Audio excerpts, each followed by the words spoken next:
Welcome back to the Lanterne Rouge Cycling Podcast presented by Zwift for the final Queen stage of UAE Tour up to Jebel Hafeet. It's perfectly flat all the way to the base, 135 k's of flat, and then 11 k's at 6.7%. Last stage we have, I think, in the Middle East this year, and not as hard as Green Mountain, but it's a harder climb than Jebel Jais earlier in the week. The GC standings before the stage were Pogačar on top, 14 seconds ahead of Vlasov, 17 ahead of Yates, with Almeida, Powers, Bilbao, etc., all around 50 seconds plus behind. But yeah, nothing really happened, Benji. What about Alpecin? And did Strakov end up getting in the break? I wasn't watching. Strakov didn't get into the breakaway. We had an Alpecin rider in the break, though, Johnny Vermeers. I didn't see the initial part of the stage, so I can't say if Strakov even tried to go in the breakaway, whether Alpecin controlled him or nothing like that. I was kind of surprised to see Mirko in the breakaway. I don't see any point of having Mikkel Mirko in the breakaway today. Perhaps he just wanted to go on a bit of a ride in front, together with the likes of Caden Groves, Joris Nieuwenhuis, Daryl Impey, Schwartzman. Like, most of these riders, there's no point of being in the break today outside of just, I guess, exposure. But does exposure matter for a World Tour team at this race? I'm not so sure, to be honest. But UAE was the one controlling in the peloton for a lot of this race, keeping the breakaway on its leash. We even had Ackermann working for Pogačar here throughout the race. But in all honesty, the entire control was done by that team. And the climb was starting with roughly, I think, 10.8 kilometers from the line is when the climb starts. A more selective climb, like you mentioned, as Jebel Jais, and it was once again the likes of UAE that was doing the tempo. And did you feel like you were surprised when Conrad moved to the front to try and take over from UAE for a bit? On her feet, no, because Bora had Vlasov in third and Hindley somewhere in the top 10 or maybe like 50 seconds, close enough. He was a little bit ahead of Micah. So Vlasov even said before the stage, maybe we try 1-2 with Hindley and on this stage to test out UAE. So Conrad pacing made sense. Apparently a little bit of headwind on the climb, which always makes it relatively easier in the wheels and harder to attack as well. But what I was most surprised by, and I was bigging them up, and I don't know what happened, because it's one thing to say, I said that I thought Hirt and Tarame could put Pogačar and a lot of people under pressure based on how they went on Jais, based on how they went in Tour of Oman. They got dropped from a group of 30. So maybe they just had a bad day. I don't know. I don't know what happened. I just thought they'd be way better. The watts per kilo don't add up. But Bennett, Benji, when he took over from... Well, who took over first? Was it when Conrad pulled off, was it Micah attacking? I feel like Bennett paced for a tiny bit before Micah did that move. So it kind of... The Micah move was in between Bennett pacing. But like Bennett pacing today actually did more damage than on Jais. So shout out to George Bennett for doing a great job in the train today. We felt like on Jais it wasn't the best pool, and now it's actually a proper pool that actually damaged people in the group. So, that was cool to see. Good that he's part of that train and can actually perform in that aspect. And then Micah was doing a bit of a move that, I don't know, the situation in the group was that Plapp was still there for Adam Yates. We had some people suffering at the back already. Of the 20 people that were left, basically, an Astana rider off the back every single time, but was able to come back a few times. And then Micah made the move knowing that he still has Almeida and Pogačar in the group. And I think the reasoning behind Micah making a move there, a little attack, is to see whether Plapp is going to start pacing or whether Yates reacts directly. And based on that, they can see what they do in the future, you know? But what do you think was the reasoning behind the move? Yeah, kind of testing out because, as I said, Vlasov was like, we can try Hindley 1-2. Hindley didn't respond. And I was like, if Hindley was feeling good, like on Jebel Jais, he responds to that micro attack. And no one really responded except Platt pacing Yates back. So I think that was a pretty big tell for UAE that Bora didn't have it. And they didn't. So it was really going to be with Intermarché gone, whether Yates could get any separation from Pogačar. And with Lucas Plapp he's doing a time trialist climb where he's just sitting in the wheels trying to hang on, but he couldn't do, not his fault, this is quite steep here, he couldn't do a big pull to set up Yates, and Yates didn't have anyone to do that. So the climb just dragged on. We had Bennett pulling. I think Almeida even pulling a little bit. Eventually, Yates attacked. He attacked earlier last year. He attacked off a decent-ish pace, and Pogačar snapped close to his wheel, paced for a bit, then it's like, nah, I'm not pulling anymore. And it came back together from, I think, Pale Bilbao, Benji, who they didn't ride for in Valencia. What do you think? Could Yates have done anything differently? I don't really think he could have. I think the only thing he can do differently in this race is perhaps go earlier, but when it comes to the gradients of Hafeet, the steepest sections are towards the end. So that's the part of this climb that makes it hard for him to do the necessary damage very early on, because then he'd have to keep his pull up long enough. And then if he does his attacks earlier, then you can think, well, perhaps he might implode himself at some point, because perhaps he knows and has calculated that this is the spot where he can start doing stuff, you know?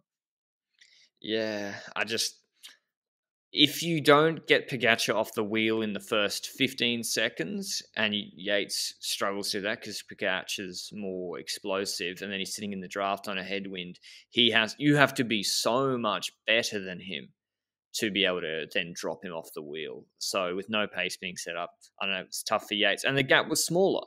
So maybe he thought, if I go later, one big attack, it's not like the 30 seconds last year. I can bonus seconds and I even think, Benji, with Almeida's form today, he would have been able to limit the losses pretty well for Pogačar anyway. And that's sort of what happened. The groups came back together. Vlasov was in a lot of trouble, and Bilbao brought them back. Platt was coming back. Eventually, Almeida attacked. Yates had to close it. We're now in the last 2Ks. It levels off a fair bit, and Yates has one last big dig before it really flattens out. And he looked to have Pogačar in a little bit of difficulty, just not long enough. And Pogačar hung on, and then that was that. Pogačar went to the front. We could show you the footage of last year's last kilometre, and you wouldn't know the difference. Pogačar shifted up before the chicane on the sort of dip section and just cooked Yates in the sprint. So Pogačar takes the stage. Maybe I was hopeful in the early season. I was like, Adam Yates can do it. Intermarché, a new SkyTrain. Nope. Same result. Pogačar wins the stage 1 second ahead of Yates. 5 seconds ahead of Bilbao, 15 ahead of Almeida, Plapp 5th on 16, same time as Carlos Verona. Better than Oscar Rodriguez, incredible from Verona. Micah 7th and Vlasov losing 30 seconds to Pog, loses his podium spot. Bouchard and Harper rounding out the top 10. Pogačar taking GC ahead of Yates by 22 seconds, Bilbao by 48 second. Before we discuss what we learned in UAE, if anything, a note from our show partner Zwift. Tour of Watopia starts next week. 5 stages of riding with 5 new routes, unlocks and double XP, so your efforts help you level up twice as quickly. I'll be doing that every day. If you want to check it out, you can check out Zwift.com for a 7-day free trial through the link down below. Thanks to Zwift, as always, for supporting the Lanterne Rouge cycling podcast. But what did we learn, Benji, from UAE? Is there anything we learned? Yeah, I think we learned quite a few things. First of all, when it comes to Tadej Pogačar, he had COVID 2 weeks ago, or tested positive at least on COVID 2 weeks ago. And right now, he's already back at a very high level, and that's good to see for the rest of the season for him. Then next to that, Adam Yates, we know that 1 week races are a very good thing for him. Once again, just like last year, he's the only rider that can compete with Pogačar at the Jebel Hafeet finish and in the UAE Tour in general. So that's a pretty clear understanding as well. Vlasov, once again, inconsistent. And that's the odd thing with Vlasov. I find it really hard to predict when Vlasov will do well and when he will do worse, because he's inconsistent in the same type of climbs as well, where sometimes on a very steep climb he can be very good, and then sometimes on a very steep climb he's one of the ones that drops out earlier than you would expect it to happen, and then on the longer climbs sometimes as well. And it's hard for me to grasp on which ones Like, if you ask me the morning of a mountain stage, is Vlasov going to do well? I'm probably going to answer, I'm actually not sure. Guess we're going to see this afternoon. And that's exactly what I said this morning, because Vlasov looked great on Jais, looked great in Valenciana, and today it wasn't as expected. I thought he would be third on this stage, personally. And If it's Bilbao over was the 20, stronger. if Yeah, it's over 20 minutes, he struggles. If it's high pace from the whole time. So like this is 26, 27 minutes. He yeah. struggled in the Giro with that last year. The punchier climbs, I think, sort of 12 minutes, 15 minutes. He's really, really good. Valenciano was 18 minutes, I think. But yeah, as you said, it's kind of what we saw from him last year. He just seemed to lose, and he loses big time too, Benji. It's not like 5 seconds like Bilbao in the sprint or Almeida or Plapp. Plapp lost only 16. Verona 16. He lost 30 seconds and Yeah. dropped out of the podium. Verona, unbelievable performance. As I named him, I think maybe one of my domestics of the year last year. He's what should Movistar do with him? I think he's domestique still. Luxury domestique for Mas. 100%. I would send him to 1 weeks next year and get his TT in order. What other options do they have? They got Mas and then no Bala. I would send him to 1 weeks. But otherwise, Pogačar, as Benji said, he takes out his home tour, UAE Tour, for his team a second year in a row. Maybe the least palatable sight in cycling. Pogačar, Hauptmann and Match and shouting UAE at the finish line, but it is what it is. How did you... Almeida was better today than Jebel Jais, I thought. Yeah.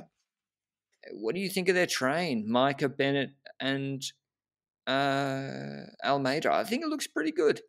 I think it looks pretty good as well. Like, we've spoken in the UAE Team Emirates preview as well, that the train is relatively getting better. At least that's something I said at some point. And then next to that Almeida won't be part of that train on paper in the Tour de France. So we will see a different train on paper because he's going to the Giro and the Vuelta as planned currently. And Micah's looking really good right now.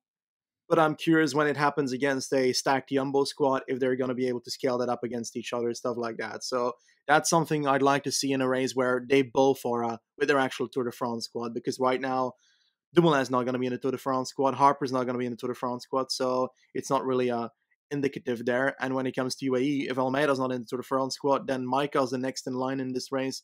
And he wasn't in the top 4 riders here either, even though he was looking strong once again.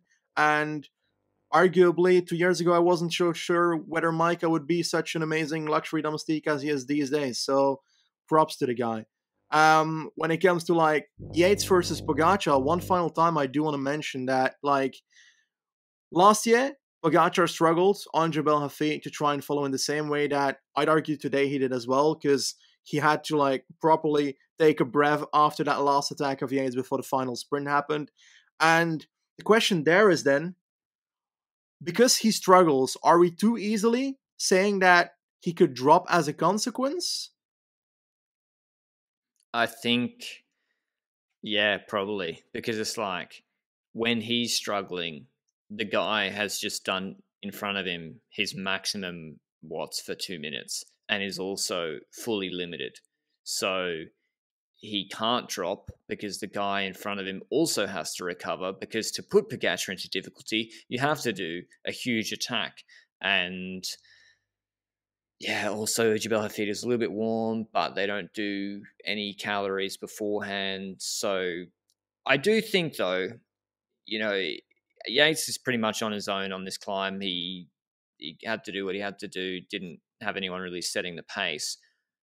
What if it's Jonas and Jonas and Roglic, and Roglic attacks, or Jonas attacks, Roglic sits in Pogačar's wheel, and then he counters when Pogačar wants to rest. And that's what I thought. I thought Bilbao would get up the road. The benefit for Pogačar here was it was his teammate countering, and then he got to sit on Yates' wheel while Yates closed it. So yeah, Yates kind of got worked over. But yeah, like, what do you think? Do you think just because we see Pogačar having to try sometimes, we're like, oh, he's about to drop?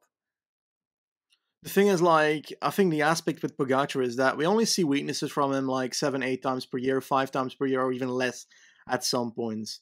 And as a consequence, we're like, okay, we're looking for the slightest of vulnerability to be able to see whether a Grand Tour could be a challenge, because we want to have a very close race at the end of the Tour de France, stuff like that. We want to have Yates versus Pogačar being a clear battle on Jebel Hafeet, not an easy ride for Pogačar to victory. I find it awesome what Pogačar is doing as an athlete, but I want tension, I want stress, I want to bite my nails the entire last 5 kilometers, and that's why we are looking for vulnerabilities, the tiniest. We know that he's weaker on hotter stages when climbs are relatively long, and if he's under pressure for a long time in that stuff. But I don't know, we've spoken about those things for a year, and Jebel Hafeet just wasn't it today.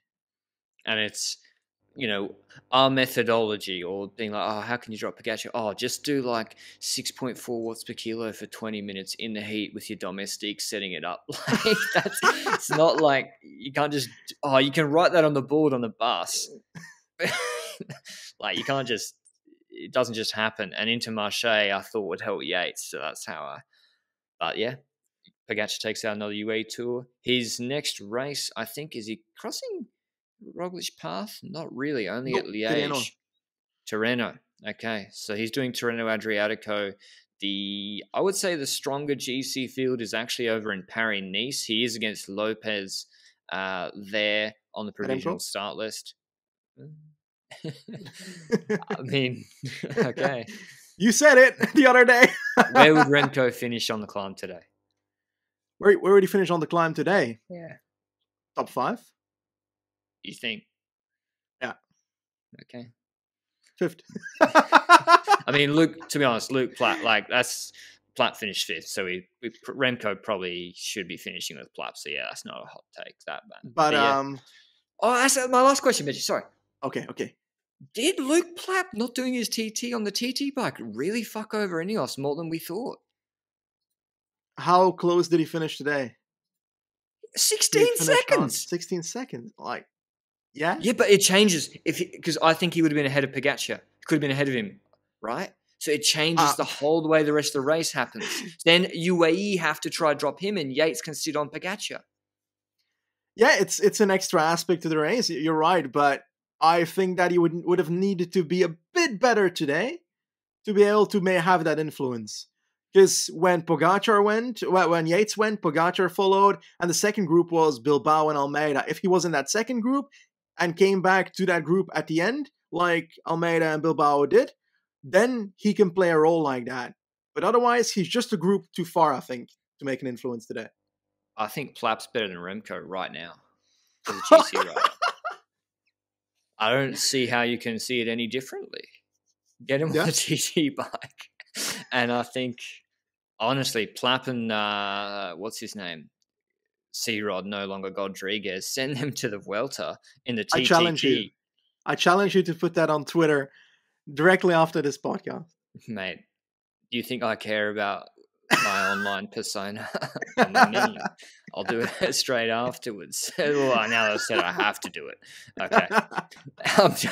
My quest to turn into the Skip Bayless of the cycling world. Listen, it gets engagement. Anyway, we've gone off the rails. We've got to go watch on Luke Plapp, though. He's better than Remco GC ride. Okay, thanks for listening.